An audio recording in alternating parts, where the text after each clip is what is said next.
Ang mga kwento ng pag-ibig, kwento ng buhay at kwento ng pag-asa dito sa Barangay Love Stories. Love Stories.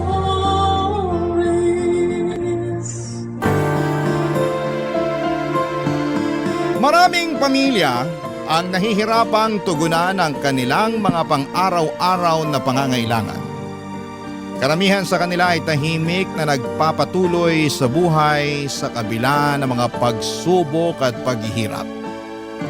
Ikaw, kabarangay, ano ang nararamdaman mo kapag nakakakita ka ng pamilyang salat na salat sa buhay?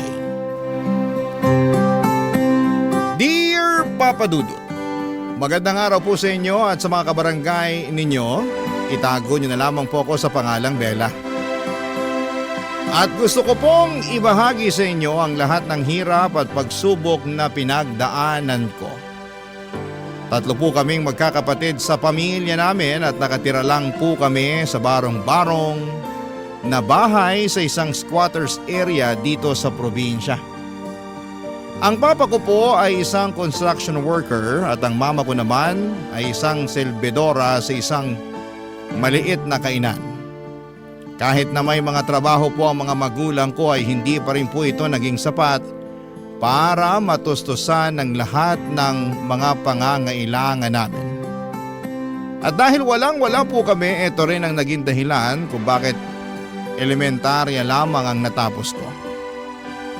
Pero kahit elementarya lang ang natapos ko ay ginawa ko pa rin ang lahat para makatulong sa pamilya. Lalong-lalo na at ako pa naman yung pinakamatanda sa aming magkakapatid. Araw-araw po akong nangangalakal para lang makaranas ng kaunting ginhawa sa buhay. Pero sa araw-araw na ginawa ng Diyos ay hindi naging sapat yung pangangalakal para umasenso kami sa buhay. Kaya ng mga panahong yon ay dito ko napagtanto na kung gusto kong umasenso sa buhay ay kailangan kong makapagtapos ng pag-aaral. Ang totoo po niyan, inggit na inggit po ako sa mga naging kaklase ko noong elementarya dahil karamihan sa kanila ay nakapagtapos na ng kolehiyo. At ang iba sa kanila ay nakapag-abroad na at doon ko na po napagtanto na kailangan kong bumalik sa pag-aaral kung gusto kong makaranas ng kaunting ginhawa sa buhay. Pero nagdadalawang isip ako na sabihin kina mama at papa ang kagustuhan ko na makapagtapos ng pag-aaral. Kasi sigurado ako na hindi sila matutuwa dahil ang gusto ng mga magulang ko ay yung magpatuloy ako sa pangangalakal para makatulong sa pamilya. Pero habang tumatagal, Papa Dudut, ay mas lalo akong nalalapit sa masaklap na katotohanan na walang magandang buhay na patutunguhan ang pangangalakal ko. Kaya naglakas loob na akong sabihin kay mama yung tungkol sa kagustuhan kong bumalik at makapagtapos ng pag-aaral.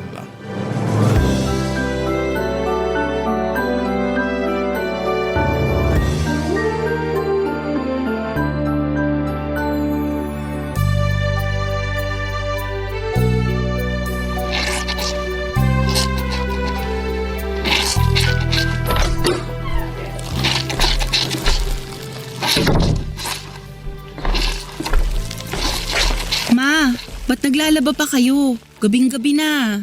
Oh, Bella, ba't ngayon ka lang? Pasensya na po. Matumal kasi yung pangangalakal kanina eh. Ay, di bale na lang. May awa ang Diyos. Suswertehin ka rin bukas.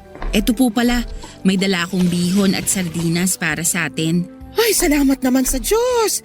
Sigurado akong matutuwa yung mga kapatid mo niyan. Ay, siya nga pala. Yung mga kapatid mo natutulog na at yung papa mo naman, ayun, nakatulog na rin. Napagod yata sa trabaho niya sa construction. Kumain na po ba kayo? Pinagtitiisan na lang muna namin yung natitirang tuyo kanina. Tapos nangutang na lang ako ng 1 kilong bigas dyan sa kapitbahay natin. Hindi na kasi nakatiis yung mga kapatid mo eh. Tapos yung papa mo naman, sa susunod na linggo pa sasahod.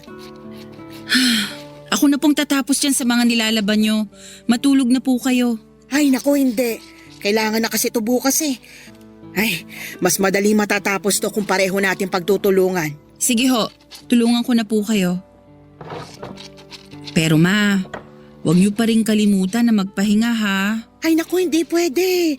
Tuloy-tuloy yung mga gastusin dito sa bahay, kaya dapat tuloy-tuloy din ang trabaho. Pero baka kayo naman ang magkasakit niyan.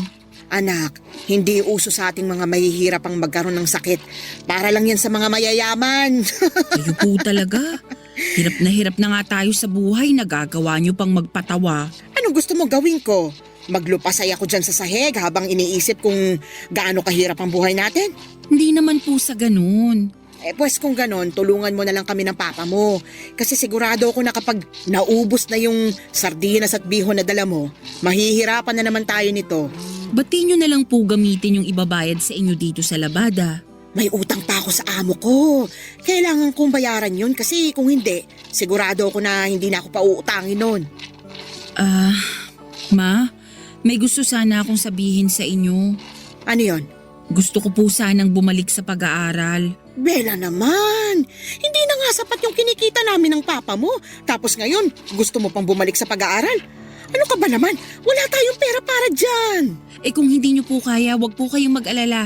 Gagawa po ako ng paraan. Mag-working student po ako. Huwag ka nang magmatigas. Hindi ako makakapayag dyan sa gusto mo mangyari. Ma naman! Ni minsan ba hindi kayo nangarap ni Papa na magkaroon ng maganda at maginhawang buhay? Yang pangarap na yan, para lang yan sa mga mayayaman. Hindi tayo mayaman, Bella. Ayoko na ng ganitong buhay. Kailan po ba kayo matatauhan, Ma? Kapag namatay na tayong lahat sa gutom? At ano namang kinalaman nun sa kagustuhan mo makabalik sa pag-aaral, ha? Dahil yun na lang ang natitira nating pag-asa para makatikiman lang ng konting ginhawa sa buhay. Kaya sige na naman parang awa nyo na, pumayag na kayo. Para din naman sa inyo to eh. Hindi. Mas lalo tayo mahihirapan kung itutuloy mo yung binabalak mo. Alam niyo po ba na nakapagtapos na ng pag-aaral yung mga kaklase ko noong elementarya? Yung iba nga sa kanila nangingibang bansa na eh. Kaya naman pala nagkakaganyan ka. So ano, naiinggit ka? Ganun ba yan? Oo, naiinggit ako sa kanila kasi hindi nila kailangan magtiis sa toyo at kanin. At mas lalo lang akong naiinggit sa kanila kasi hindi nila kailangan mga lakal para makaraos sa pang-araw-araw. Tigilan na natin to, Bella. Naririndi na ako sa mga pinagsasasabi mo.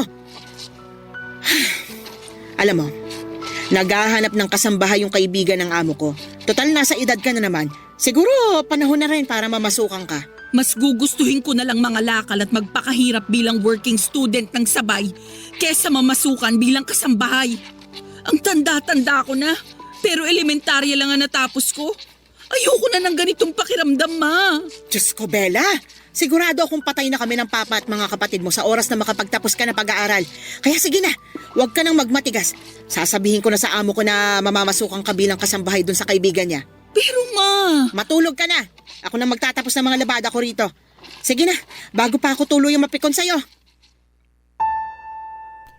Nung una ay tutol na tutol ako sa gusto ni Mama na pagtrabahuhin ako bilang kasambahay sa kaibigan ng amo niya. Kahit mahirap kami at salat sa buhay, may mga pangarap pa din ako at mga ambisyon na gusto kong maabot. Pero naiintindihan ko rin naman, Papa Dudut, kung bakit ganon mag-isip si Mama. Kasi karamihan sa mga kamag-anak namin ay nagtatrabahong kasambahay o di kaya ay nagtatrabaho sa mga karinderya. At siguro'y yun na rin mismo ang dahilan kung bakit hindi nakikita ni Mama ang halaga ng edukasyon. Wala akong naging kakampi sa kagustuhan kong bumalik sa pag-aaral. Kahit si Papa ay sumang-ayon din sa gusto ni Mama na pagtrabahuhin ako bilang kasambahay. Kaya wala akong naging choice kung hindi ang mamasukan bilang kasambahay. Lalo na noong makita kong naapektuhan na rin ang mga kapatid ko sa sitwasyon namin. Kasi may mga pagkakataon na nagkakasakit na sila dahil sa gutom. Siguro kung naging only child lamang ako ay hindi ako papayag na mamasukan bilang kasambahay. Pero mahal ko yung mga kapatid ko at ayokong maranasan nila yung hirap na dinanas ko. Kaya naman kahit mahirap ay pumayag na lamang ako na maging kasambahay para makatulong sa pamilya namin. 3 oras ang layo ng bahay kung saan ako namasukan bilang kasambahay. Sa totoo lang ay sobrang kinakabahan ako noon. Kasi sanay akong mangalakal pero hindi ako sanay na mamasukan bilang kasambahay. Bukod pa doon ay maraming balita sa TV tungkol sa mga kasambahay na pinagmamalupitan o inaabuso ng mga amo nila kaya mas lalo lamang akong natakot. Ipinapasa Diyos ko na lamang ang magiging kapalaran ko bilang kasambahay. Ipinagdasal ko na lamang na sana hindi ako matulad sa mga kasambahay na nakikita ko sa TV na minamaltrato at hindi pinapasahod ng maayos.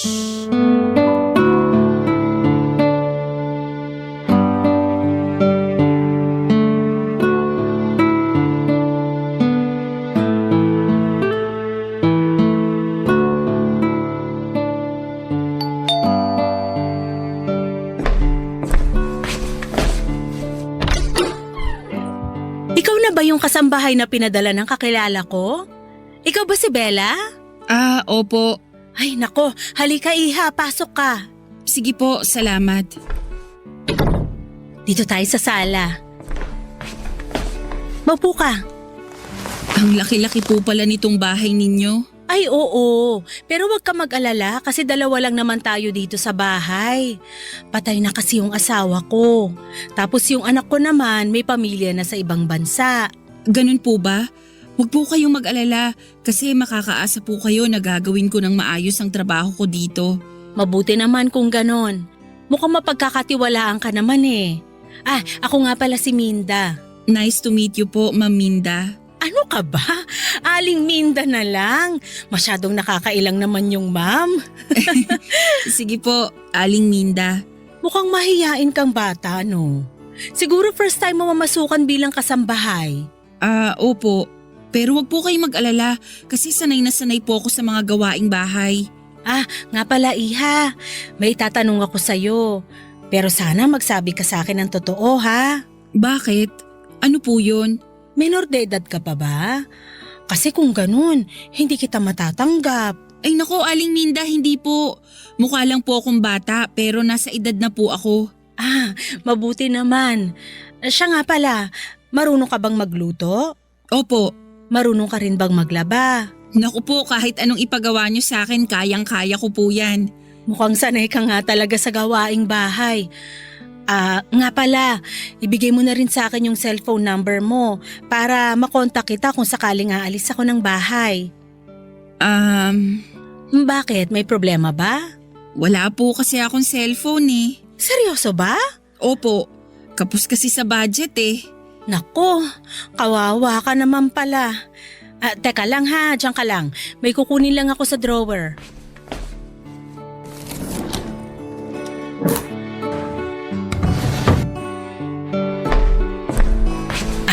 Eto. Aling Minda, para saan po tong cellphone? Sa'yo na yan.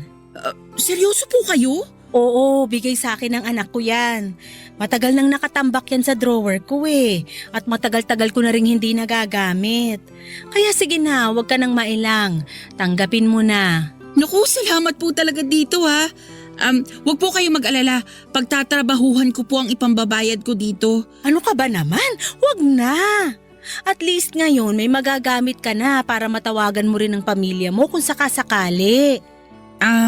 Wala din po kasing cellphone si na mama eh. Pero di bali na lang po kasi nagbabalak na naman na akong ibili ng mumurahing cellphone si mama kapag sumahod na ako. Nakakatuwa naman. Napaka-family oriented mo naman palang bata ka.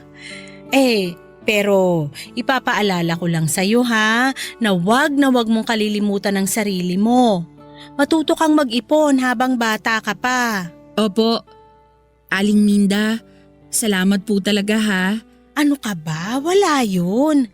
Siya nga pala, halika dito. May papakita ko sa'yo. Dalhin mo na rin yung mga gamit mo. Sige po.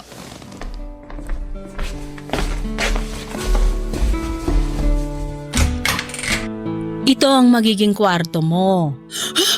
Diyos ko! Oh, bakit? Hindi mo ba nagustuhan? Ang laki naman po ng kwarto. Ang totoo po niyan, mas malaki pa tong kwarto kaysa sa buong bahay namin eh. Aling Minda, nakakailang naman po kung dito po ako matutulog. Sa sala na lang po kaya ako. Ano ka ba naman? Sa tingin mo ba talaga patutulugin kita sa sala?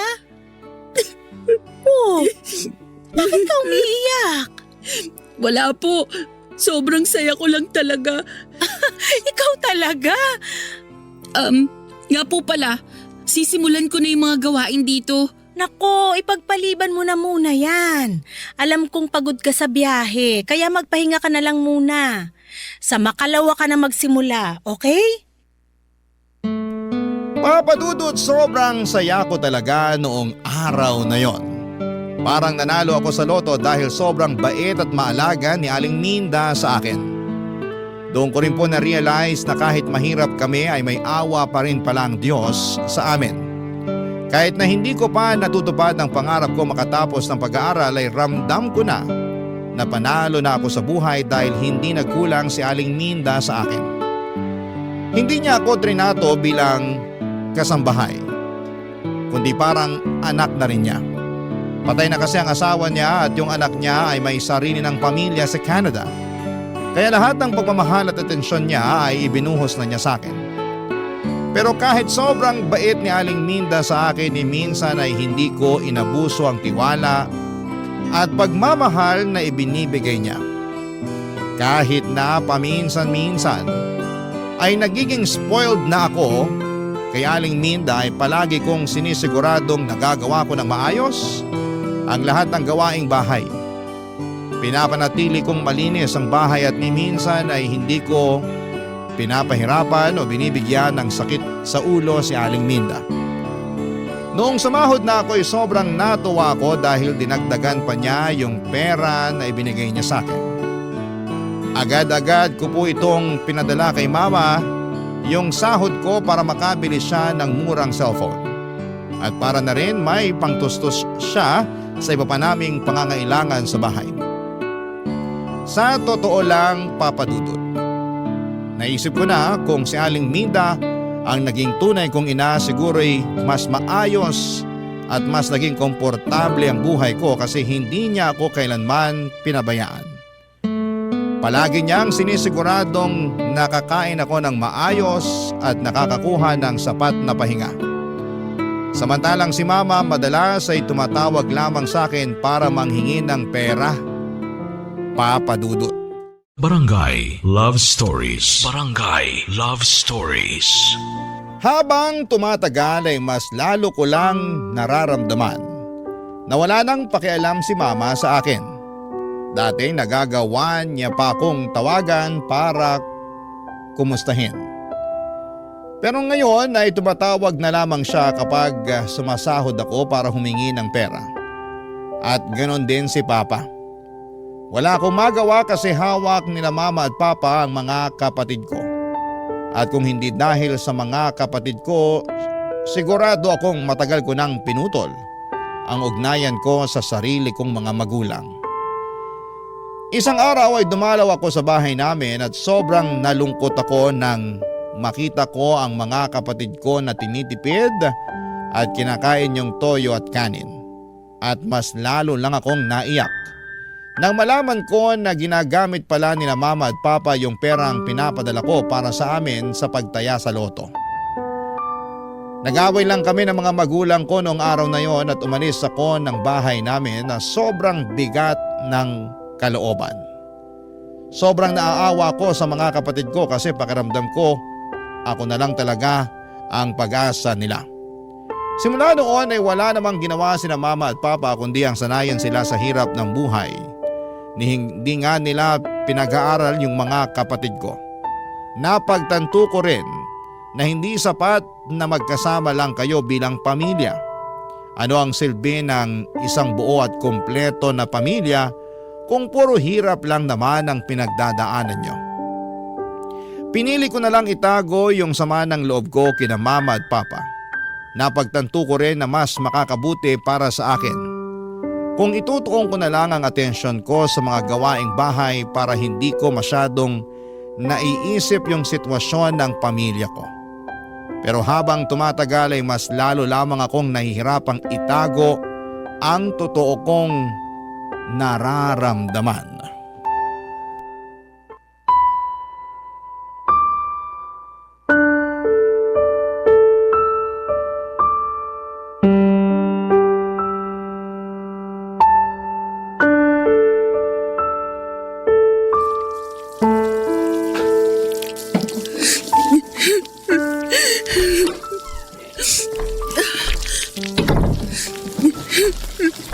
Uy, Bella! Tamang-tama, bumili ako ng fried chicken at spaghetti. Halika dito, sabayan mo na akong kumain. Oh, halika lang. Umiiyak ka ba? Naku, Aling Minda, pasensya na po kayo. Wala po to. Mamaya mo na tapusin yung mga hinuhugasan mo. Maupo ka nga muna dito.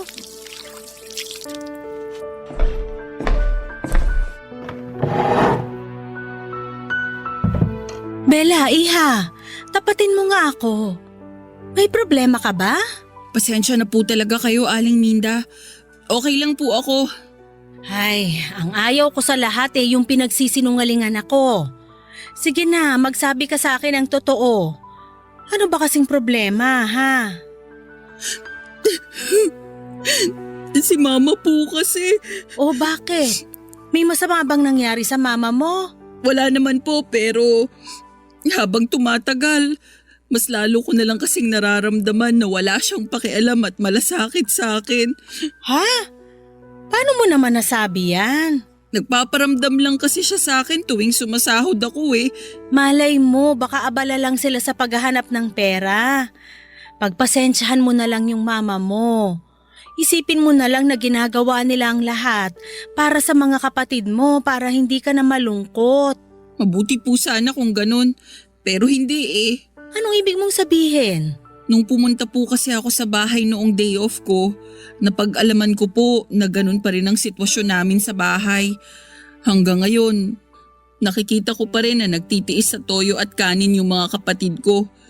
Tapos sa loto lang po napupunta yung perang pinapadala ko kina mama. Iha naman, ba't ngayon mo lang sinabi sa akin to? Ang totoo po niyan, wala naman po sana akong balak na sabihin sa inyo to eh. Pero Tahan na, iha. Ganun talaga ang buhay, parang gulong. Minsan nasa ibabaw, minsan nasa ilalim. naku po Aling Minda, pakiramdam ko nga po palagi na lang akong nasa ilalim eh. Pero palagi mo ring tatandaan na patuloy pa rin tong umiikot. Kaya wag na wag kang panghihinaan ng loob. Kapit lang, ha? Salamat po talaga. Alam niyo po, napagaan niyo ang loob ko. Hindi man ako sinwerte sa pamilya ko, pero di bali na lang po.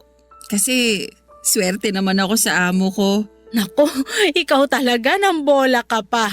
Hindi ka na iba sa akin. Ang totoo niyan, miss na miss ko na yung anak ko na nasa Canada ngayon. Pero simula nung namasukan ka sa akin, nawala na yung pangungulila ko sa anak ko. At ganun din po ako sa inyo, Aling Minda. Simula nung namasukan ako sa inyo, nakalimutan ko po yung sakit at paghihinagpis na pinagdaanan ko kay mama. Kasi tuwing kasama ko po kayo, parang kayo na rin po yung mama ko.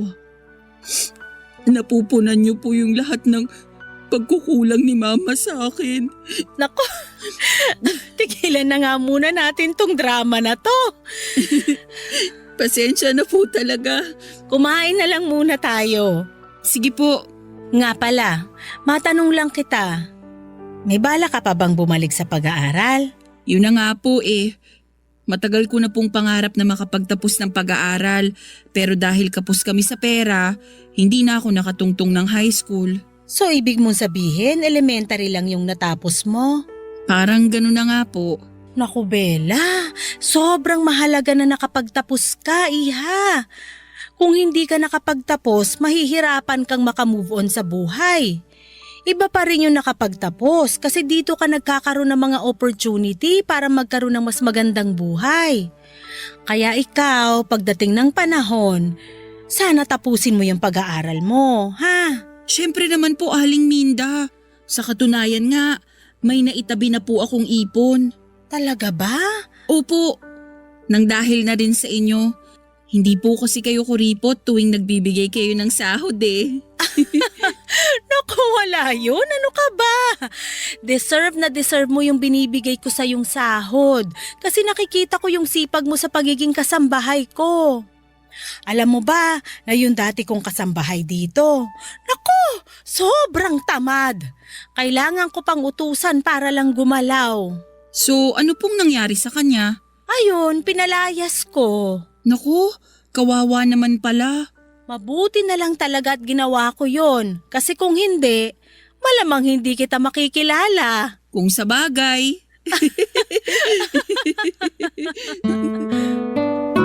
Nagpatuloy yung mga masasayang moments namin ni Aling Minda noong mga panahong yon, Papa Dudut. Unti-unti nang nawala yung lungkot na nararamdaman ko. Kasi nandyan palagi si Aling Minda para iparamdam sa akin na may nagmamahal sa akin. At may tao pa palang nagmamalasakit sa akin. Habang pinaparamdam sa akin ni Aling Minda yon, kabaliktaran naman ang nangyayari kay Mama. Ganon pa rin siya. Tumatawag lamang o nagpaparamdam lang kapag sumahod na ako. Nung una'y nahirapan akong tanggapin yon, pero habang tumatagal, unti-unti ko na ring na-realize na hindi na talaga magbabago si Mama.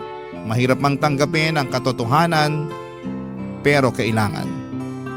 Nang mga panahong yon ay inisip ko na lamang yung mga kapatid ko.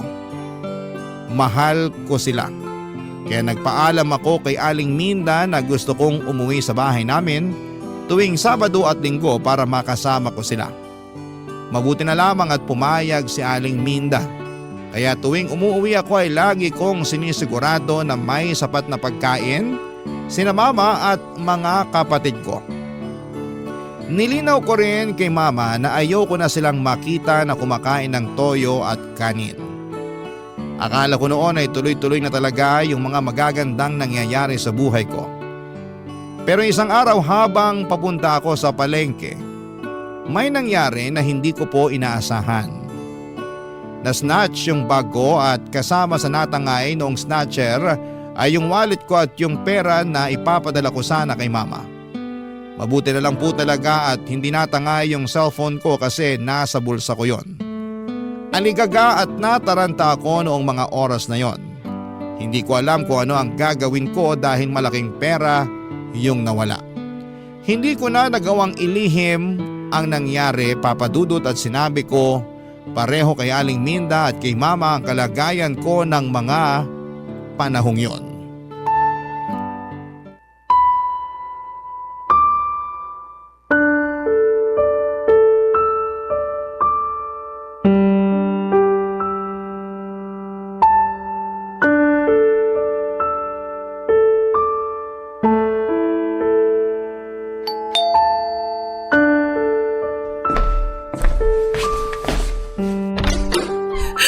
Bella!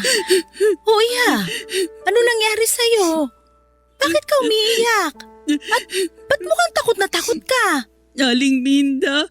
Kumalma ka nga! Ano ba kasing nangyari sa yung bata ka? Aling Minda.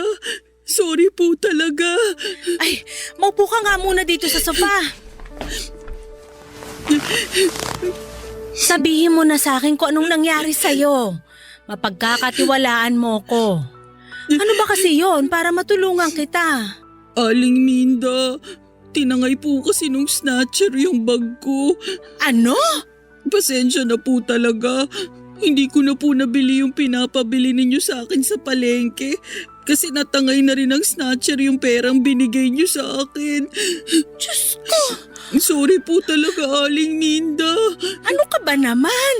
Ang importante, ligtas ka.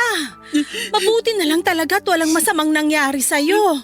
Huwag mo nang isipin yung perang tinangay nung snatcher, ha? Hayaan mo na, pera lang yon. Salamat po talaga.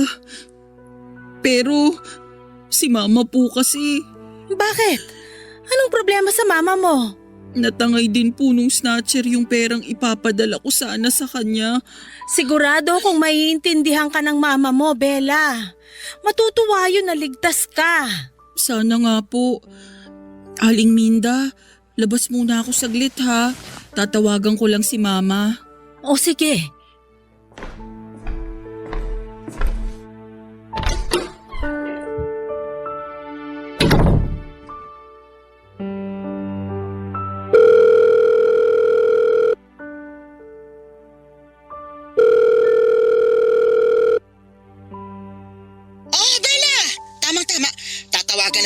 Pero naunahan mo ako.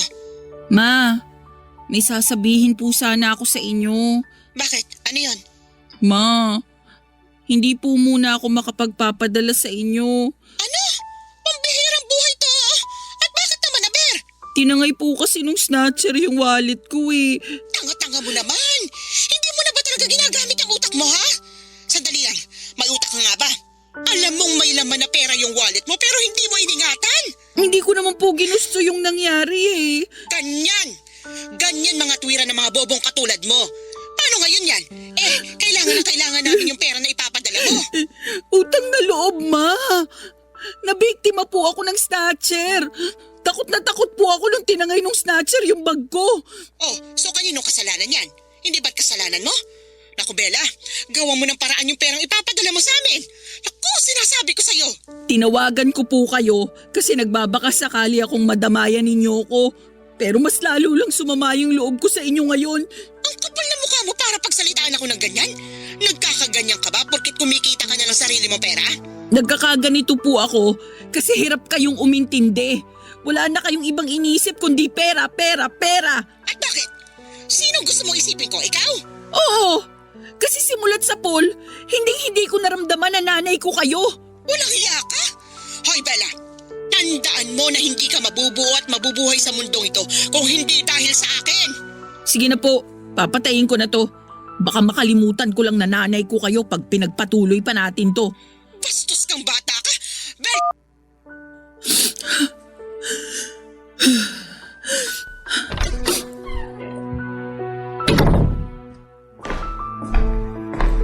O Bella, ba't namumulay ang mga mata mo? Pasensya na po kayo, Aling Minda. Huwag niyo na lang po akong intindihin. Siguro hindi naging maganda yung usapan niyo ng mama mo, no? Nako, huwag kang mag-alala. Pahihiramin na lang muna kita ng pera para may maipadala ka sa mama mo. Huwag na po, Aling Minda. Sigurado ka ba? Opo, masyado na po kayong maraming naitulong sa akin. Ang kapal naman po ng mukha ko kapag tinanggap ko pa yung inaalok nyo.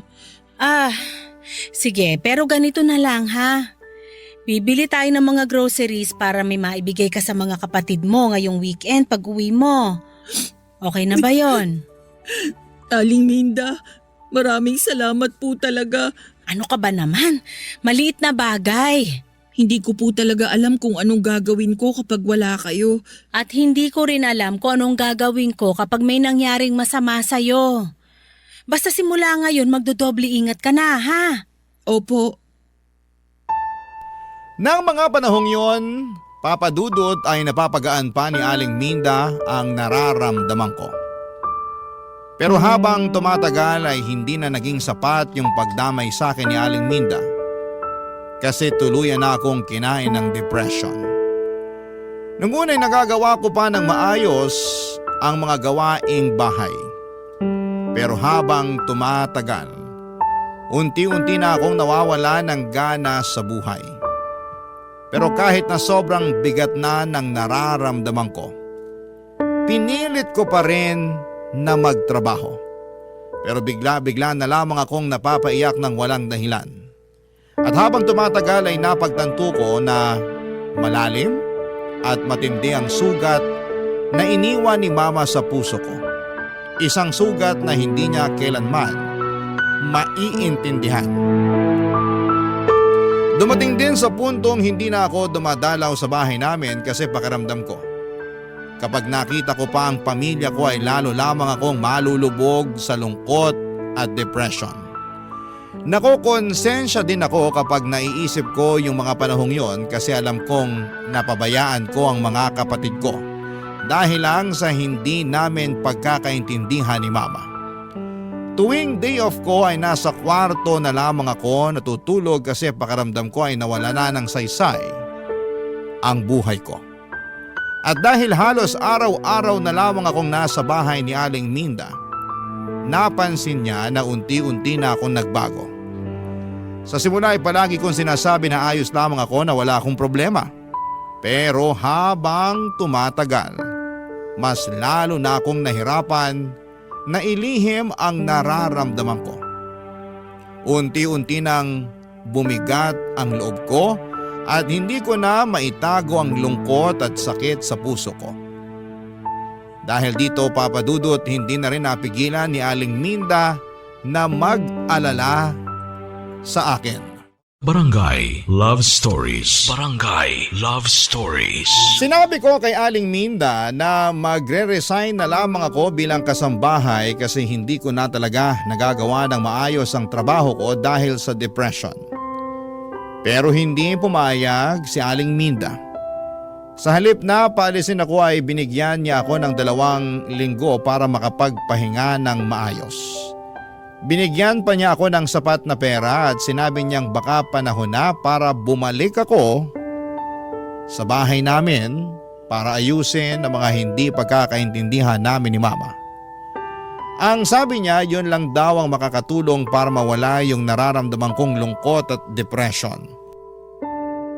Pagkalipas nga ng ilang araw, pumunta na ako sa bahay namin.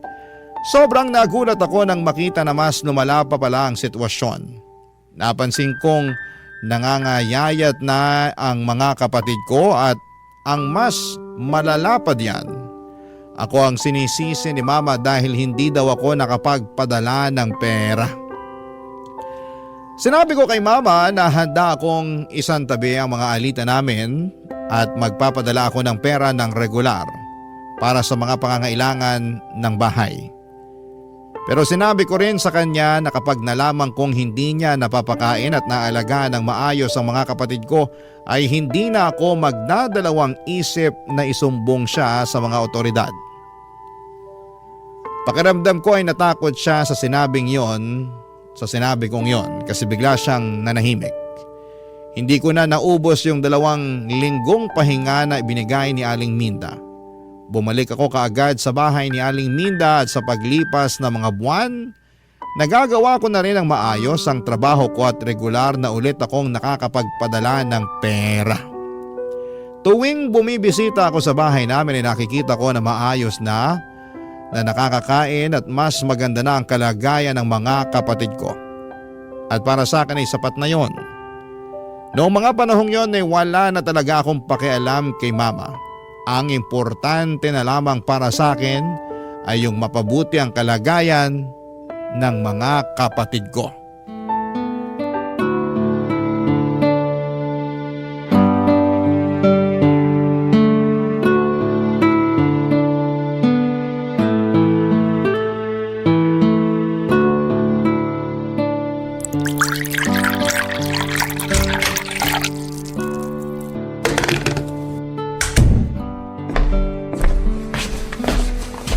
Aling Minda, good morning po. Good morning din sa'yo, Iha. Magkape po muna kayo.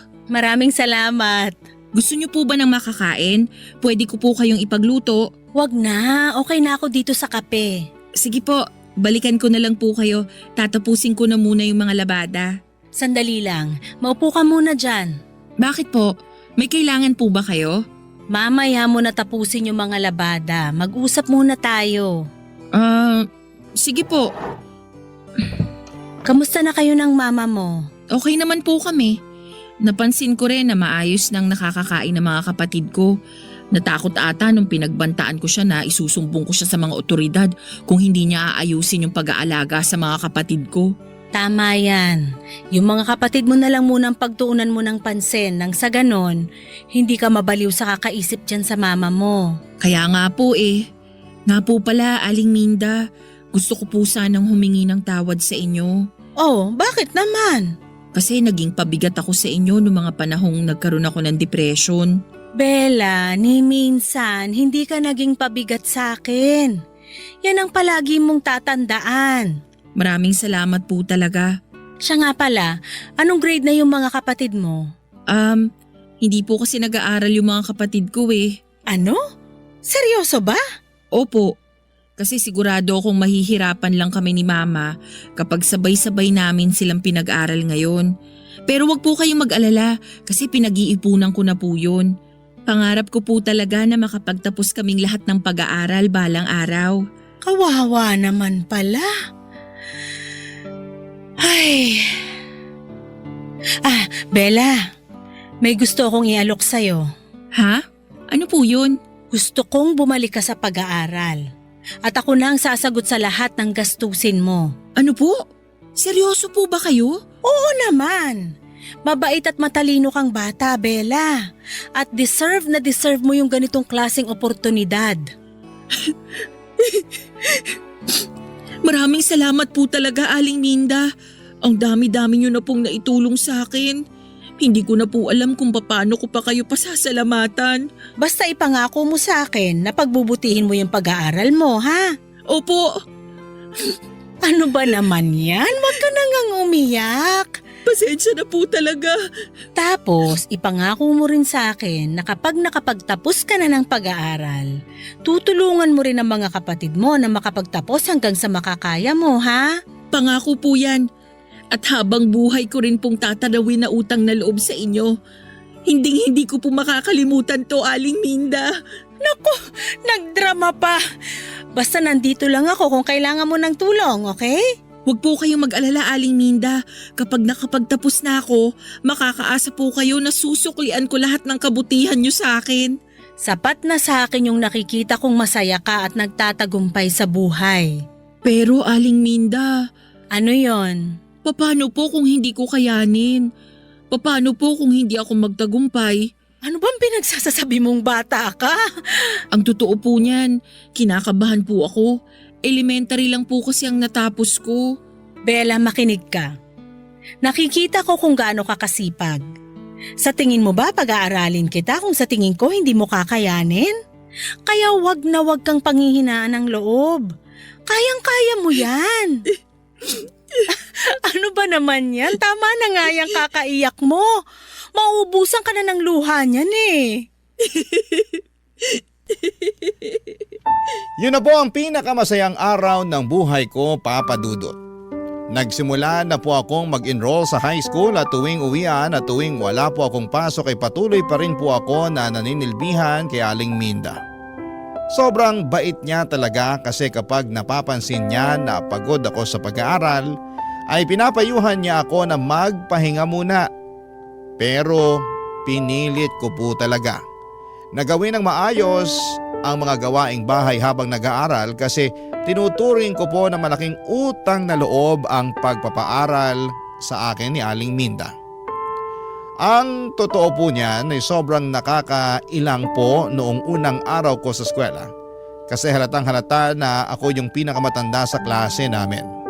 Pero habang tumatagal ay napagtanto ko na iba-iba ang takbo ng buhay nating lahat at hindi ko kailangang ikumpara ang sarili ko sa ibang tao. Natutunan kong maging matatag at magtiwala sa sarili kahit na medyo iba yung landas na tinatahak ko kumpara sa mga naging kaklase ko. At isa pa, Papa Dudut, hindi nawala yung kontrabida kong nanay kasi mas lalo lang siyang nagalit noong napag-alaman niya na babalik na ako sa pag-aaral. Nag-alala siya kasi baka hindi na daw ako makapagpadala ng pera sa kanya. Pero nilinaw ko kay mama na kahit nag-aaral ako ay bibigyan pa rin ako ng sahod ni Aling Minda at patuloy pa rin akong maninilbihan. Kaya makakaasa siya na regular pa rin na magpapadala ako ng pera sa kanya. Pinilit kong patunayan sa kanya na kaya kong pagsabayin ang pagtatrabaho at pag-aaral para sa kinabukasan namin ng mga kapatid ko. Aaminin ko rin po na habang tumatagal, mas tumindi lang ang galit at tampo ko kay mama. Ang tingin po kasi niya sa akin ay parang isang alkansya lamang na pwede niyang basagin kung kailan niya gusto. Pero sa kabila ng lahat ng iyon ay pinili ko pong huwag na lamang magpakaalipin sa sama ng loob. Patuloy na lang akong nag-focus sa sarili ko at sa mga pangarap ko para sa kinabukasan. Lagi ko rin pong iniisip ang mga kapatid ko na kahit na anong mangyari kailangan kong maging matatag, hindi lang po para sa sarili kundi para na rin sa kanila. Lumipas ang ilang taon ay nakapagtapos na rin po ako ng high school sa wakas.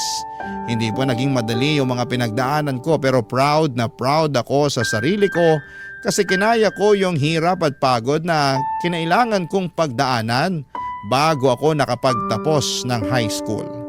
At ngayon po ay mas matibay at buo na ang loob ko na harapin ang mga hamon ng buhay dahil napatunayan ko sa sarili ko na kaya kong magtagumpay kahit anumang pagsubok ang pagdaanan ko.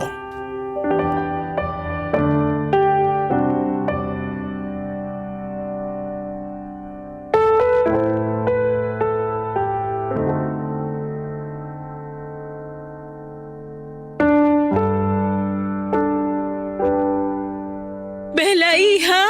Congratulations! Thank you po, Aling Minda. Ilang araw na lang at makakagraduate ka na ng high school. Hindi ko po akalain na darating pa ang araw na to. Pero eto na, mangyayari na siya sa wakas. Proud na proud ako sa'yo, iha. Oh, teka lang, huwag kang iiyak ha. Baka mamaya magdrama ka na naman dyan, kilala kita. At dahil dyan, magse-celebrate tayo. Ho? Magbihis ka, kakain tayo sa mamahaling restaurant. Naku po, wag na. Mapapagastos lang po kayo niyan eh. Ano ka ba? Huwag mo na ngang isipin yan. Basta magbihis ka na dyan, babalikan kita, okay? Ay, sige po. Dapat pagbalik ko nakabihis ka na, ha?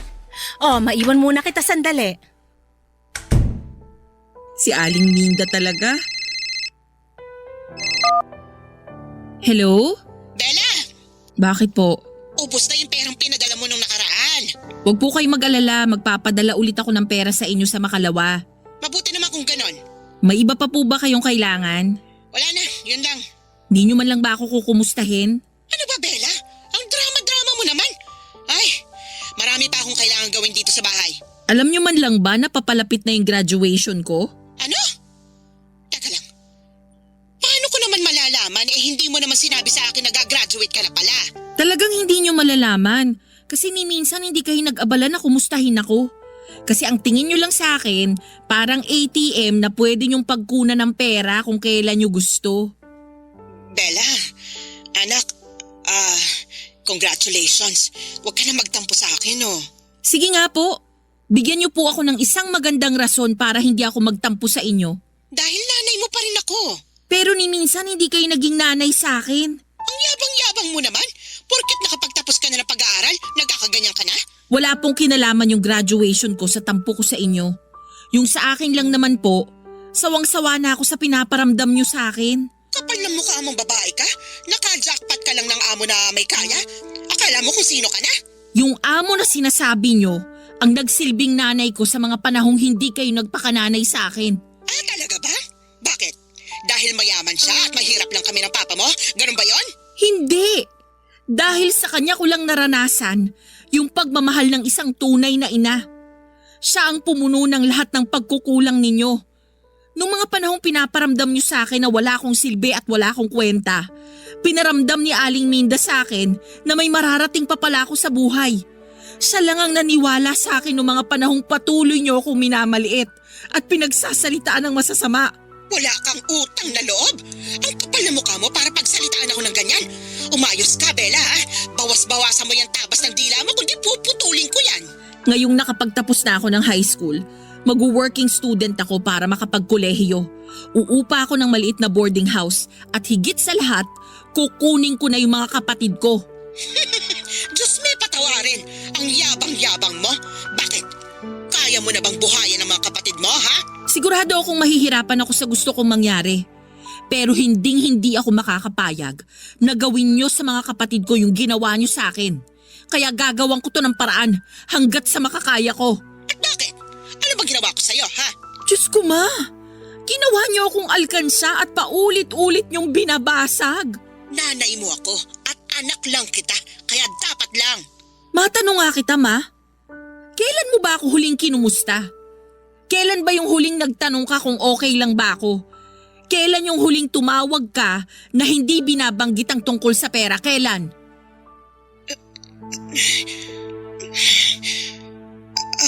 Di kayo makasagot, no? Pues ako na po ang sasagot para sa inyo.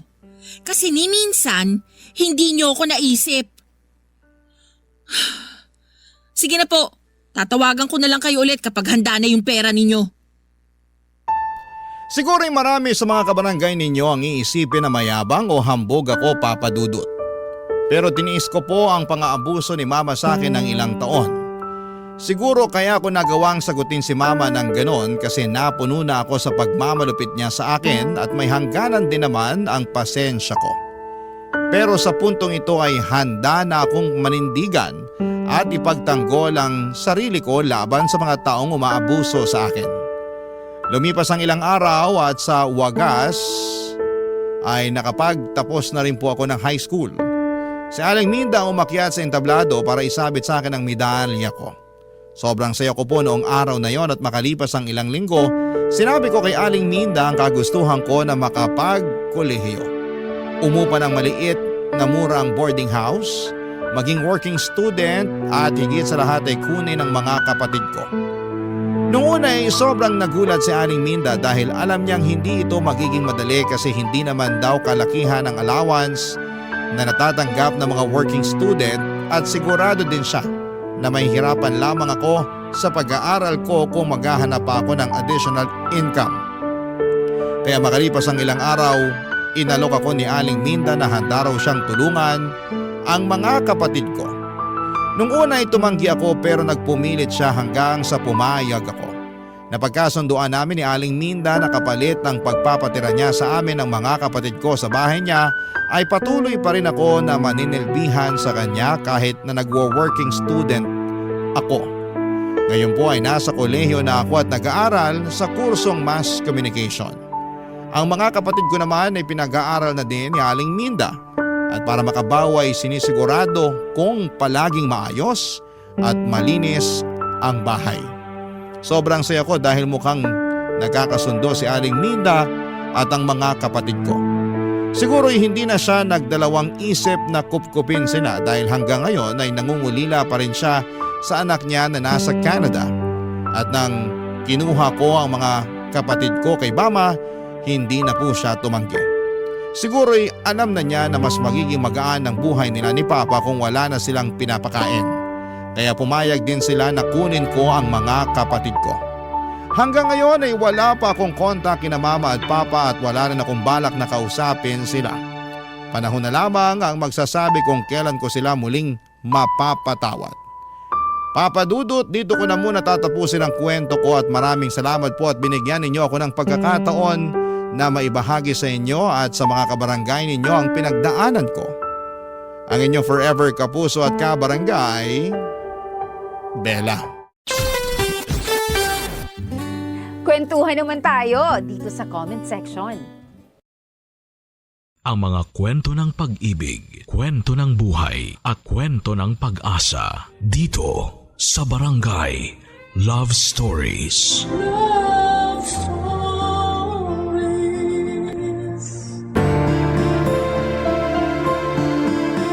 Minsan, ang pagmamahal ay nawawala sa lugar lalo na pag pinipilit nating itama ang pagkakamali. At kahit na anong gawin natin ay magkakaroon pa rin ito ng komplikasyon sa dulo. Ikaw kabarangay, naipit ka na ba sa isang komplikadong sitwasyon? Dear Papa Dudut, magandang araw sa inyo at sa mga kabarangay natin na nakatutok sa Barangay Love Stories. Isa ako sa mga libu-libo ninyong tagapakinig at panatiko ng inyong programa sa radyo.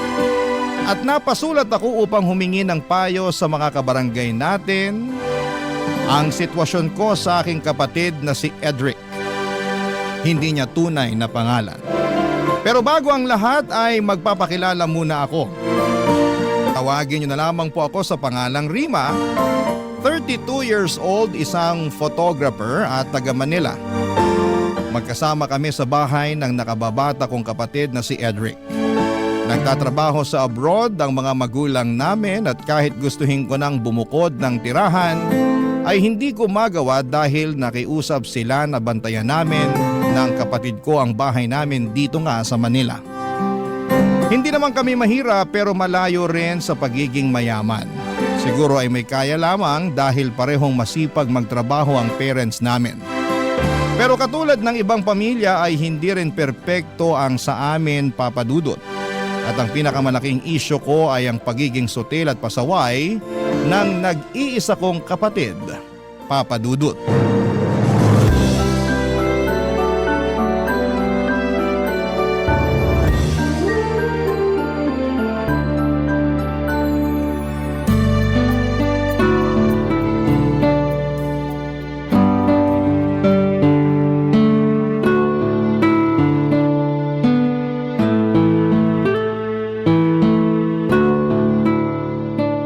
naman tong engot kong kakampi. Ay, takti! Bakit nawala ng connection? Ano nangyari? Nakuha mo pa magtanong? Di ba ba halata? Pinatay ko yung wifi. Anak ng tokneneng naman, Ate Rima. Bakit mo ginawa yun? Kita mo naglalaro ako. Oo nga, nakikita ko. Pero naiirita ako sa'yo eh. Wala ka nang ginawa maghapon magdamag kundi maglaro. Pati ba naman paglalaro ko, issue sa'yo? Dami mo namang issue sa akin. Madami naman talaga kasi kasalanan mo rin naman. Ano na namang ginawa ko? This oras na ng gabi, di ba? Tapos napakaingay mo pa. Kahit dun sa kwarto ko, dinig na dinig yung pagsasalita mo ng kung ano-ano. Malamang nagagalit ako sa kakampi ko. Masyadong aanga-anga. Pero ngayon, sa'yo na ako nagagalit kasi masyado kang epal. At ako pa talaga ang epal? Sino pa nga ba? Alangan namang ako, ikaw ang nagpatay ng wifi kahit na naglalaro ako. Kung di ba naman epal tawag dun? Sige nga. Wag na wag mo ako matawag-tawag na epal, Edric ha? Ako pa rin ang ate sa ating dalawa. Hindi ko naman nakakalimutan yun. Pero para yatang masyado mo nang ginagamit ang pagiging ate mo sa ating dalawa. Bakit? Masama ba yon? Hindi, pero nakakainis na kasi. Lagi na lang, porke ate kita, ikaw na ang dapat masunod. Sino pa ba ang dapat masunod? Ako naman ang mas matanda sa ating dalawa. Yun na nga eh. Saka wag mong questionin ang pagiging ate ko kasi di naman ako pala utos sa'yo. Saka kung makapagsalita ka dyan, akala mo kung sino kang pinagbabawalan na gawin ang gusto mo ah. Ang hinihingi ko lang naman konting konsiderasyon, lalo na't gusto ko sana magpahinga. Pero di ko magawa kasi napakaingay mo. Bakit di ka nalang mag-earphone kung naiingayan ka pala sa akin? Bakit di mo nalang kaya i-zipper yung bunganga mo para di na maingay? Para namang pwede kong gawin yun. Pwede namang itikom mo pero pinipili mo lang na hindi gawin. Ay nako, parehong-pareho talaga kayo ni Lola na masyadong istrikta. Kung makaasta ka kasi parang di rin ako nakatira sa pamamahay na to. Hoy ate, ipapaalala ko lang sa'yo na hindi mo lang to bahay. Kina mama at papa to at anak din naman nila ako kaya may karapatan ako rito. Hoy Karen, saka sinabi ko ba na wala kang karapatan sa bahay natin? Pati si Lola na nananahimik na sa hukay at dinamay mo pa. Gusto mo bang bumangon yun doon tapos dalawin ka rito at kaltukan dahil sa mga katwiran mong baluktot? Huwag ka namang magsalita ng ganyan. Alam mo namang kinikilabutan ako eh. Kahit lola natin yun, kadiri pa rin. At nakakatakot na babangon siya sa hukay tapos dadalawin tayo rito. Anong tayo? Ikaw lang? Bakit ako lang? Kasi ikaw lang naman yung pasaway sa atin. Grabe ka naman. Ikaw ang mas grabe. Kung umasta ka, kala mo teenager ka pa rin 26 years old ka na. Nako. Kung pagsasabihan mo na naman ako tungkol sa paglalaro ko ng mobile games, alam ko naman yun. Paulit-ulit ka na lang sa mga sinasabi mo. Daig mo pa yung sirang plaka. Paano ako di magiging sirang plaka napakapasaway mo? Tapos hindi ka pa makaintindi. Talagang masisiraan na ako ng ulo sa'yo, malapit na. Oo na, sige na. Kasalanan ko na. Palagi naman eh. Mabuti pa matulog ka na. Ayoko pa. Kung ayaw mo matulog, di magpatulog ka. Papadudot wala naman kaming kasambahay para magbuhay hari ang kapatid ko at iasa sa akin ang mga gawaing bahay. Mabuti sana kung hindi ako nagtatrabaho, malamang ay pagod na ako pag uwi ko pa lamang. Kaya nga hindi ko mapigilang mapikon at magalit sa madalas niyang ikatuwiran na palibasay lalaki siya at wala namang kaalam-alam sa paglilinis ng bahay. Tapos babae ako, kaya dapat ako ang gumawa ng mga yon. Dahil mas madalas na malayo ang mga magulang namin ay lumaki kami ng kapatid ko sa pangangalaga ng aming lola na siyang nanay ni mama. Pero noong 2021 ay namatay na ito dahil sa katandaan at komplikasyon ng ilang sakit. Lungkot na lungkot ako noon pero alam ko na hindi na mahihirapan ang lola namin saan man siya naroroon ngayon. Kaya lang ay naging mas mahirap sa akin na pasunurin at sawayin si Edric dahil pakiramdam niya ay pwede na niyang gawin ang lahat ng gusto niya dahil wala na si Lola na madalas ay sumasaway sa kanya noon. Spoiled din kasi ang kapatid kong yun na palaging kinakampihan ni na mama at papa. At kahit na sa edad niyang 26 years old ay parang bata pa rin siyang umasta. Isang araw ay merong sinabi sa akin si Edric dahilan para magulat ako ng husto. Papa Dudut.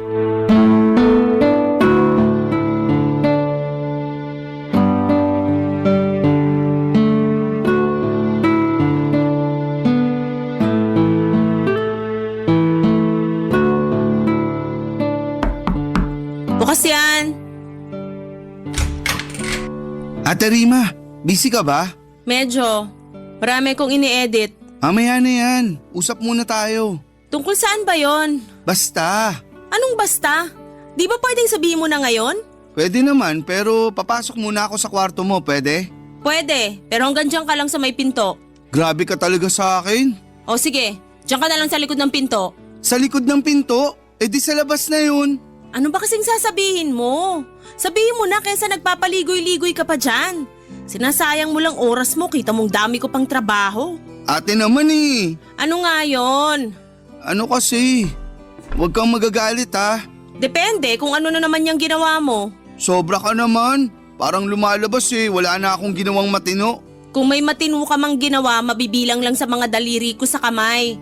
Pero kung kalokohan, kasutilan at pagiging pasaway, lagpas na sa lahat ng mga daliri ko sa kamay at paa. Kaya ano, sabihin mo na kung ano yung gusto mong sabihin. Sige, pero... Ay, bahala na nga. Pero gusto ko lang sabihin na magiging tita ka na. Ha? Sorry, pero parang nabingi yata ako. Ano uli yung sinabi mo? Sabi ko, magiging tita ka na. Paano nangyari yon? Kasi magkakaanak na ako. Ha? Uulitin ko na naman ba yung sinabi ko? Hindi. Pero seryoso ba yan?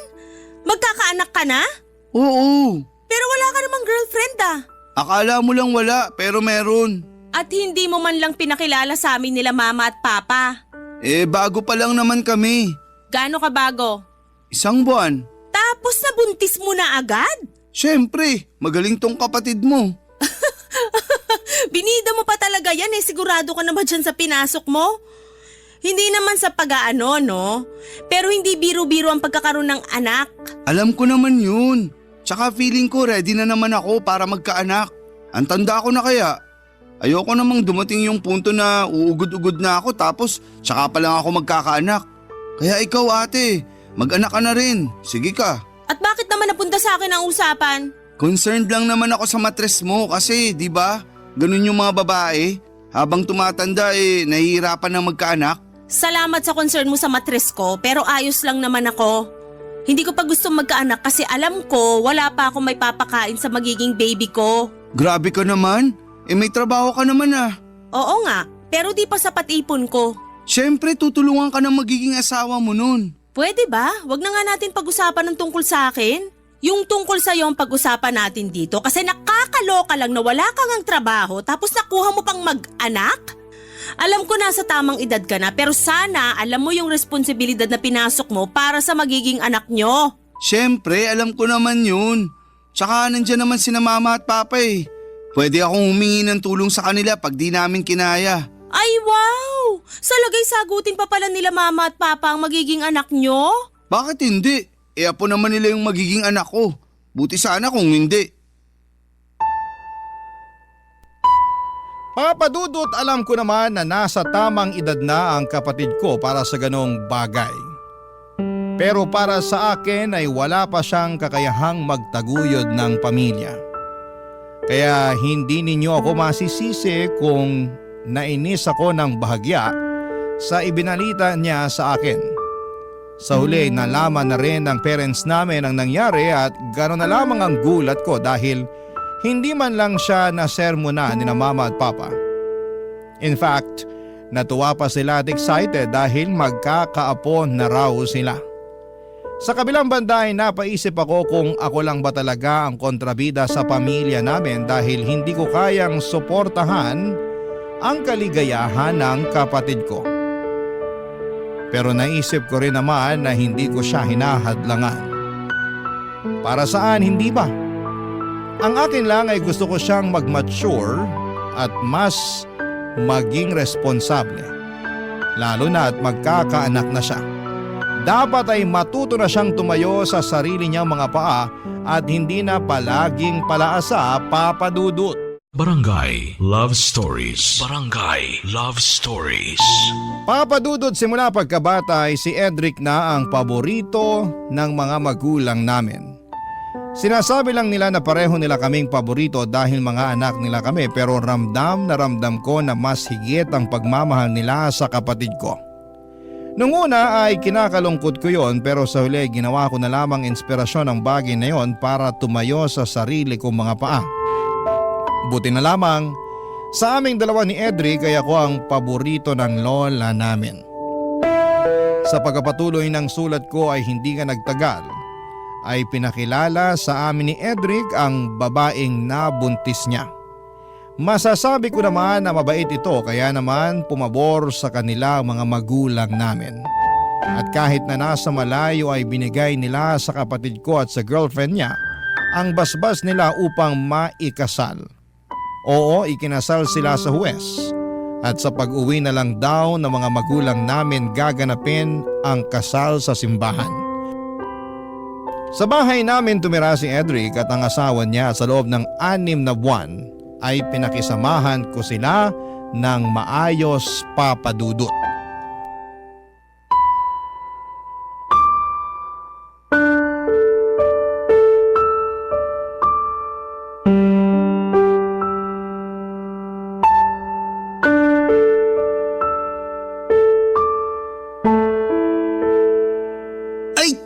Naman, Bopols, wagas. Imbis na pa ganito, pa ganon. Edric, kailan mo planong hugasan yung mga pinggan dun sa lababo? Mamaya na. Kanina ka pa mamaya ng mamaya eh. Ikaw nga, kanina ka pa utos ng utos dyan. Aba, bakit naman nagagalit ka dyan? Kasi masyado kang utosera. Sabi-sabi ka pa nun na di ka pala utos, pero pati paghuhugas ng pinggan sa akin mo pa inaasa. Kita mong busy ako oh. Naglalaro ako, di ba? Ay, takte! Wala na. Talo na kami nag-dial sa'yo. At bakit ako sinisisi mo? Sino pa ba sisisihin ko? Yung asawa ko wala naman dito kasi nasa trabaho. Buti pa yung asawa mo kahit buntis ang sipag-sipag magtrabaho. Tapos ikaw na naturingang lalaki nga pero nandito lang sa bahay at naglalaro lang ng mobile games. Paghuhugas na nga lang ng pinggan gagawin mo at paminsan-minsan pagawalis pero hindi mo pa rin ginagawa. Maawa ka naman sa akin. Galing pa akong trabaho at pagod na pagod ako pero sa lagay mukhang ako pa yata maghuhugas sa mga pinagkainan mo dun sa lababo. Nanggigitata na yun saka naninigas na yung tirang kanin. Di mo man lang binabaran ng tubig. Dami mo namang ebas eh. Kung ayaw mong hugasan, edi wag. Huwag ka na magsalita dyan. Kairita lang at karindi sa tenga. Dinamay mo pa yung asawa ko. Kinumpara mo pa ako sa kanya, edi nga yung nagrereklamo. Siya naman may sabi na sayang daw kung magre-resign siya sa trabaho. Lalo't pinaghirapan niya yung posisyon niya ngayon. Kaya pinagbigyan ko. Oh, ikaw, anong plano mo sa buhay? Hihilata ka na lang dito sa bahay at maglalaro ng mobile games hanggang mga anak-asawa mo? Bakit ka ba kasi nakikialam sa amin? Hindi naman sa nakikialam ako. Pero curious lang ako at concerned para sa pamilya nyo. Alam ko naman na wala na akong pake rito. Pero hindi ko lang mapigilan pagsabihan ka lalo na nakatira tayo sa iisang bubong. Para sa akin responsibilidad ko yon kasi ate mo pa rin ako. May katapusan din pagiging ate mo sa akin, lalo na may asawa na ako. Wow ha? Tingin mo ba gusto ko na pinagsasabihan ka pa rin? Syempre ayoko na kasi nakakasawa na rin. Lalo na parang wala ka namang naiintindihan sa mga sinasabi ko. Kaya lang kung hindi ako, sino magsasabi sa'yo? Pasalamat ka nga may pakialam pa ako sa'yo at sa pamilya mo. Imbis na tingnan mo ng negatibo yung ginagawa ko, bakit hindi ka na lang magpasalamat kasi pinagmamalasakitan kita? Mamaya sa huli sisihin mo pa ako kasi hindi kita pinagsabihan. Tapos ako pa sasabihin mong maraming sinasabi? Totoo naman eh. Marami ka naman talagang sinasabi na hindi na dapat sabihin. Hindi ka lang marunong makinig. Lagi mong minamasama lahat ng pangaral namin sa'yo ni Lola. Tapos tingin mo pa sa amin kaaway mo. Bakit, hindi ba? Hindi naman talaga kasi pamilya tayo. Pamilya raw. Totoo naman ah. Kung pamilya tayo, dapat sinusuportahan mo ako sa desisyon ko nung mag-asawa. Kaso hindi eh. Anong hindi pinagsasasabi mo dyan? Mukha kasing hindi ka masaya nung pinakilala ko sa inyo nila mama at papa yung mapapangasawa ko. Nakasimangot ka pa nga nun. Parang pinagsakluban ng langit at lupa ang itsura mo. Kairita. Hoy, bago mo ako akusahan ng ganyan, sana binalikan mo muna lahat ng maayos sa pakikisama na ginawa ko sa inyo ng asawa mo nung tumira siya rito. Kung makapagsalita ka, masyado mo na akong hinuhusgahan dahil lang sa reaksyon ko nung time na yon. Saka bakit di ako magiging masaya? Ewan ko, siguro naiinggit ka sa akin kasi naunahan kitang maikasal. Hindi ako inggit sa'yo, no? Ayoko na lang magsalita. Buti pa maghugas ka na ng pinggan dyan. Kainis naman eh! Ayoko nga maghugas ng pinggan! Papa Dudut, masasabi kong mabait ang napangasawa ni Edric. Masipag din ito sa bahay. Pag walang trabaho kaya naging close nga kami. Pero nasa kapatid ko talaga ang problema dahil akala ko ay magbabago na siya lalo na at magkakaanak na rin sila. Kaya lang ay parang lalong lumala ang katamaran niya, bagay na hindi ko na kayang palampasin. Kaya naman napagsabihan ko na siya. Bale, ang asawa niya kasi ang nagtatrabaho sa kanila at ang kapatid ko ay nasa bahay lang. Kaya lang noong kalagitnaan ng 7 buwan ng tiyan ng asawa ng kapatid ko ay nag-early labor siya. Kaya naman na-confine siya noon sa ospital. Nanatili siya doon ng halos 1 buwan bago nag-decide ang mga doktor na isesaryan na siya. Ako ang nag-asikaso ng mga papeles ng asawa ng kapatid ko mula pagka-ospital hanggang makalabas sila ng baby niya dahil hindi naman maaasahan si Edric. Kahit nakakapagod ay masaya naman ako. Lalo noong ligtas na silang nakauwi na sa bahay namin. Mabilis na nagdaan ng 6 na buwan ang kapatid ko ang naatasang mag-alaga sa anak nila habang nagtatrabaho ang asawa niya. Kaya lang ay meron palang ginawang kalokohan si Edric. Dahilan para magkalamat ang relasyon nila ng asawa niya. Nagkaroon kasi siya ng kabit, bagay na kinagalit ko ng husto. Pero dahil likas na mabait ang asawa niya ay mas pinili na lamang nitong makipaghiwalay ng landas sa kapatid ko kasama ang kanilang anak. Makaraan lang ang 1 buwan ay dinala ni Edric sa bahay namin ang kabit niya at ipinakilala pa sa akin, Papa Dudut.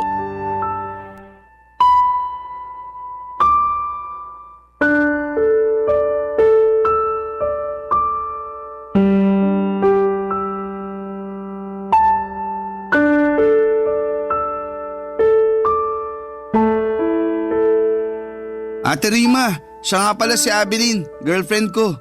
Hi, Ate Rima! Girlfriend? Kahihiwalay mo lang sa asawa mo, di ba? Huwag mong sabihin na siya yung dahilan kaya nasira kayo ng asawa mo. Oo, pero wala na ba akong karapatang lumigaya ulit? Oo nga naman po. Huwag naman po kayong ganyan sa kapatid nyo. Hindi ikaw ang kausap ko, kaya huwag ka sumabad dyan. Sobra naman kayo sa akin. Bakit ba ang init ng ulo mo kay Abilene? Wala naman siyang ginagawa sa'yo, ate. Totoo pala ang kwento mo tungkol sa ate mo, babe. Masyado pala siyang masungit. No wonder hanggang ngayon wala pa rin siyang asawa. Ayun na nga, babe. Takot yata ang mga lalaki sa kanya. Hoy! Mawalang galang na ha?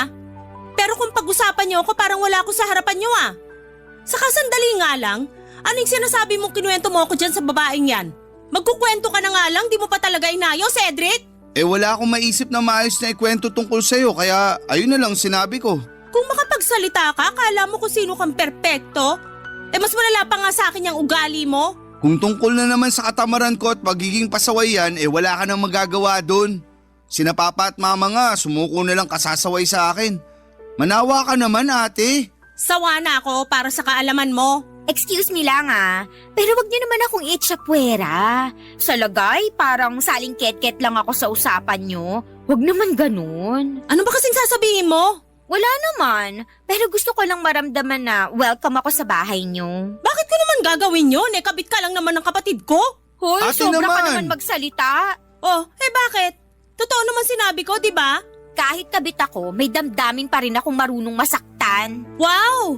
Kung sabihin ko mas masakit pa rin yung ginawa mo sa asawa ng kapatid ko kaysa dyan sa nararamdaman mo, no? Para yan lang, dinadaing mo na? Hindi ko naman siguro kasalanan kung mas minahal ako ng kapatid niyo kaysa sa dati niyang asawa. Sa bagay, ako na to Diba babe, ako na to Oo, babe ko. Ay nako, napaka-ilusyonada. Tama na nga ang pagsasalita mo ng ganyan sa girlfriend ko. Kung di mo kayang tanggapin si Abilene, sana respetuhin mo na lang siya. Marunong ako rumispeto sa taong karespe-respeto. Naku, talaga naman. Napaka-kontrabida mo talaga sa buhay ko kahit kailan. Ako pa ang kontrabida? Nakakabwisit mga desisyon mo sa buhay? Tapos walang hiya ka rin sa part na sinama mo pa talaga rito sa pamamahay natin yung kabit mo para ipakilala sa akin. Saka umuhugot ng tapang, ha? Inborn na sa akin yun. Pati kapal ng mukha, inborn na rin sa'yo eh. Pareho kayo ng babaeng yan, oh. Oh, bakit naman ako nadamay bigla? Di ba ayaw mo nang na-echipuera? Ayan, dinamay na kita para wala ka nang masabi dyan. Grabe ka na talaga sa akin, Ate Rima. Huwag mo nga ako maate-ate dyan. Ilang taong ka na ba? 32 na ako. 30 pa lang ako para sa kaalaman mo. Talaga? Pero mas mukha kang 40 sa paningin ko. Tapos ako tingin sa akin ni Babe 22. Diba babe ko? Oo, babe ko. Sabi sa'yo eh. Papa Dudut, sobra ang galit ko sa aking kapatid dahil sa kakapalan ng mukha niya nang sinama niya sa bahay at pinakilala sa akin ang kabit niya. Hindi ko alam kung saan sila kumukuha ng kahihiyan para gawin ang bagay na yon, pero nakakabilib talaga sila. Gustong gusto kong balatan ng buhay si Edric ng mga panahong yon, pero pinigilan ko na lamang ang aking sarili. Sa uli wala na rin akong magawa lalo at sinabi ng parents ko na hayaan na lang daw si Edric at ang bago niyang karelasyon na tumira sa bahay namin. Yung asawa naman daw niya ang umalis kasama ang bata kaya wala na raw silang magagawa doon. Sa totoo lang ay sobrang dismayado ako sa mga magulang namin dahil lumalabas na kinukonsente na naman nila ang katarantaduhan nito. Grabe, Papa Dudut, ang ginagawa ng kapatid ko at para sa kanila ay wala lang. Barangay Love Stories. Barangay Love Stories. Papa Dudut, tulad ng bili ng parents namin ay pinakisamahan ko ang kabit ni Edric sa pamamahay namin kahit na sa totoo lang ay surang-sura ako sa pagmumukha niya. Para sa akin ay hindi siya ang dapat nakatira sa bahay namin kundi ang totoong asawa at anak ng kapatid ko. Alam ko na hindi ko na kontrolado ang mga nangyayari pero patuloy ko pa rin sinisisi ang kapatid ko dahil hinayaan niyang masira ang pamilya nila. Dahil walang trabaho si Abeline ay si Edric ang nagtatrabaho. Aaminin kong nagulat ako kasi kaya naman pala ng kapatid ko na magmanat ng buto at hindi lang umasa sa padala ng mga magulang namin. Nakakapanghinayang lang na sana'y noon pa niya yon naisip. Dahil nasa trabaho si Edric, ay si Abeline ang madalas maiwan sa bahay namin at kung wala naman ako sa studio ay sa kwarto ko ginagawa ang aking trabaho. Kaya naman hindi talaga maiwasan na mag-cruise ang aming landas ng kabit ng kapatid ko.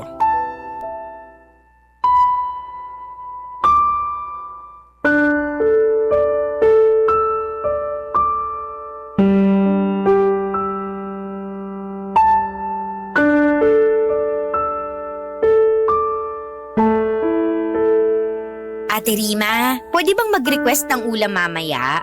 Kasi nagsasawa na ako sa purong isda. Ganun ba kayo rito sa bahay? Wala bang karne naman?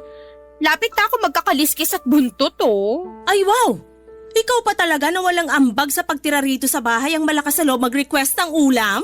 Sobra ka naman sa walang ambag. Totoo naman eh. Kaming lahat dito, pati na rin mga magulang namin ay nagtatrabaho. Ikaw lang ang buhay reyna rito. Bagay talaga kayo ng kapatid ko kasi nagbuhay hari rin niya nun sa dati niyang asawa eh. Balita ko nga yung asawa ni Babe ang nagtatrabaho at hindi siya. Pero di yun uubra sa akin dahil gusto ko may provider's mindset ang lalaki. Para naman may pambubuhay siya sa amin ng magiging anak namin.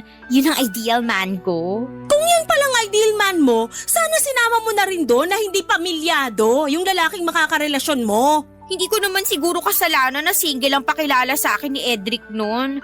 Tapos nagkagustuhan na lang kami. Huli na nung inamin niya na may asawa at anak na pala siya.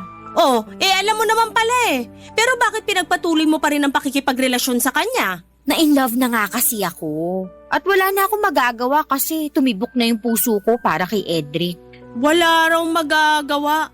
Ang sabihin mo, ginusto mo rin talaga na manira ng pamilya ng may pamilya.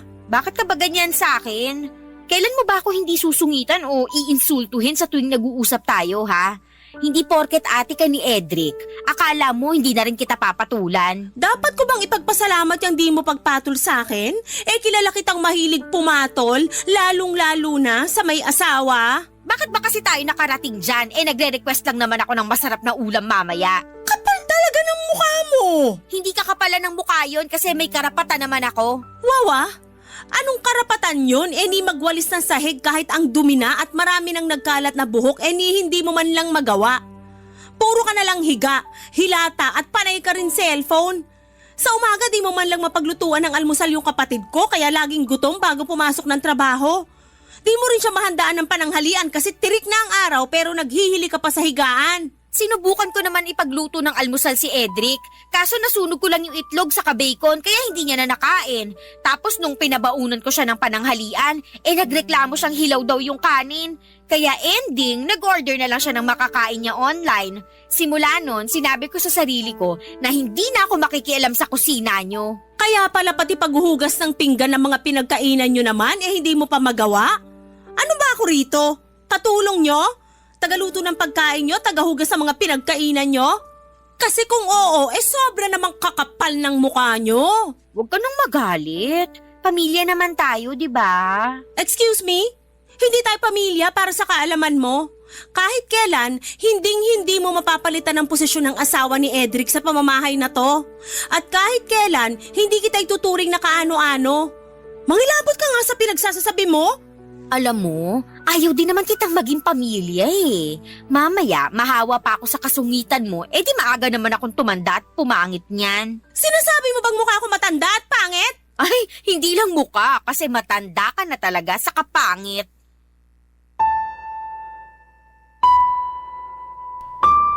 Papadudot wala akong masabi sa kakapalan ng mukha ni Abeline. Biglang bumalik ang lahat ng galit ko sa kanya dahil sa pagsira niya sa pamilya ng aking kapatid. Gusto ko sana siyang sabunutan ng mga panahong yon. Pero nagpigil pa rin ako dahil ayokong ibaba ang aking sarili na kapantay niya. Alam ko na maling magtanim ng galit sa isang tao pero hindi ninyo ako masisisi kung bakit ko nararamdaman yon ng mga panahong yon. Habang tumatagal ay nagiging masikip na ang pamamahay namin para sa aming tatlo, nina Edric at Abeline. At kahit na nagsabi na ako noon sa mga magulang namin na gusto ko nang bumukod, ay hindi nila ako pinayagan. Ayaw din naman daw kasi nila na maiwan lagi sa bahay ang kinakasama ng kapatid ko, lalo at nagtatrabaho ito. Wala akong nagawa sa pakiusap ng parents namin kundi ang sundin sila. Mabilis na lumipas ang isang taon, Papadudot. Pinakisamahan ko ng maayos ang kinakasama ng kapatid ko pero hindi pa rin talaga mapigilan ang pagbabanggaan namin ni Abeline kahit na anong lawak ng pangunawa ko sa kanya, Papadudot.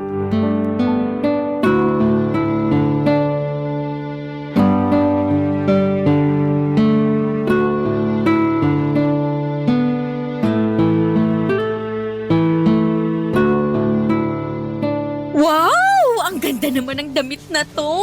Tingin ko bagay sa akin to eh. Sukatin ko nga mamaya tapos paresan ko ng magandang sapatos at alahas.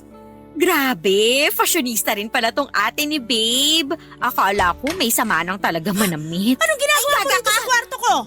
Anong sinabi mo? Ako ba talaga ang gaga? Nagulat lang naman ako, ate. Huwag mo nga akong maate-ate dyan. Tsaka bakit mahawak yung damit ko, ha? Bitiwan mo nga yan! O ayan, binitawan ko na. Kalma ka lang. Para kang dragon na bubuga ng apoy anytime. Sana nga dragon na lang ako para mabugahan kita ng apoy hanggang matusta ka. No, wag. Sayang naman ang pampaputing sabon at lotion na binili sa akin ni Babe. Kainis ang arte mo talaga. Ikaw naman, napakasungit mo. Hindi ba pwedeng nagandahan lang ako rito sa damit mo? Sa napadaan ako dyan sa tapat ng kwarto mo tapos bukas ang pinto. Kaya pumasok ka na at nangialam. Hindi naman pangingialam yon. Pangingialam pa rin yon kasi hindi mo naman gamit yan. Saka ang lakas ang loob mong pumasok sa kwarto ko. Paano kung hindi lang pala yung damit ko ang pinakialaman mo? Uy, hinay-hinay ka sa pananalita. Masama ang mambintang. At masama rin ang pumatol sa may asawa at manira ng pamilya. Alam mo, sumusobra ka na talaga sa mga pinagsasasabi mo sa akin. Hanggang ngayon ba naman hindi mo pa rin ako matanggap bilang parte ng pamilya nyo? Okay naman sa akin mga magulang nyo. Ikaw lang talaga yung may issue. Kahit kailan, hindi kita matatanggap na parte ng pamilya namin. Sana alam mo yan kasi pinasok mo nga yung ganitong sitwasyon. Saka wag mo na rin hinging respetuhin kita, wala ka naman nun. Sobra ka na!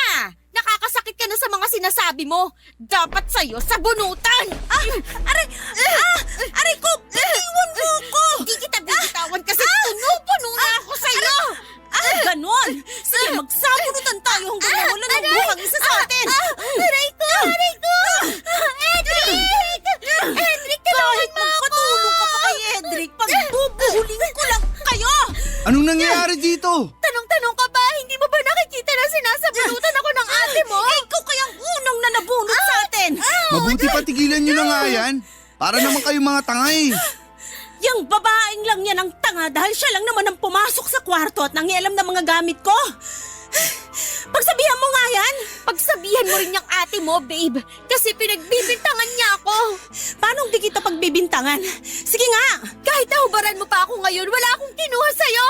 Kung wala namang nawawala, mali naman yata na pagbintangan mo si Abilene, ate. Sa true ka dyan, babe. Sa ngayon wala pa. Pero anong garanti ako na hindi niya gagawin yon? Pumasok na nga siya sa kwarto ko at nakialam ng gamit ko, di ba? Bakit mo naman kasi ginawa yun, babe? Kasi, basta. Bastahin ko mukha mo eh. Babe, oh. Pwede ba, ate? Manahimik ka na nga dyan. Tagal-tagal na ni Abilene dito. Pero hindi pa rin mawala-wala yung issue mo sa kanya. Sumusobra ka na talaga. Isusumbong na kita kay na mama at papa. Ako ba talagang sumusobra? Kamusta naman kaya kayo ng kinakasama mong yan? Kung sumusobra na pala kami, bakit di ka na lang umalis dito sa bahay? Kahit gustong gusto kong umalis, ayaw naman nila mama at papa kasi wala na silang tiwala sa inyong dalawa. Pero grabe na talaga kasi malapit-lapit na ako masiraan ng ulo sa inyo. Alam mo, Edric, ikaw talaga may kasalanan nito eh.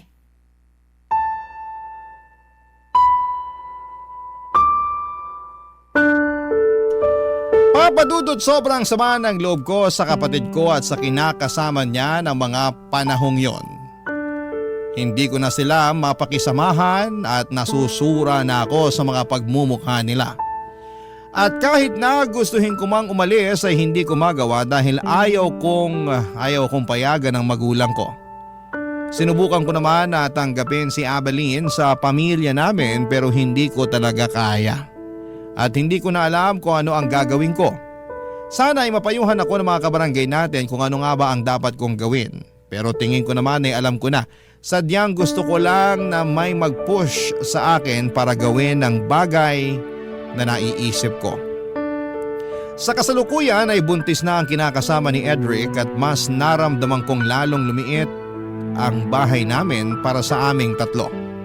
Tingin ko ay hindi rin naman talaga alis ang kapatid ko kasama ang kabit niya sa pamamahay namin kaya gusto ko ulit kausapin ang mga magulang namin na payagan na akong bumukod.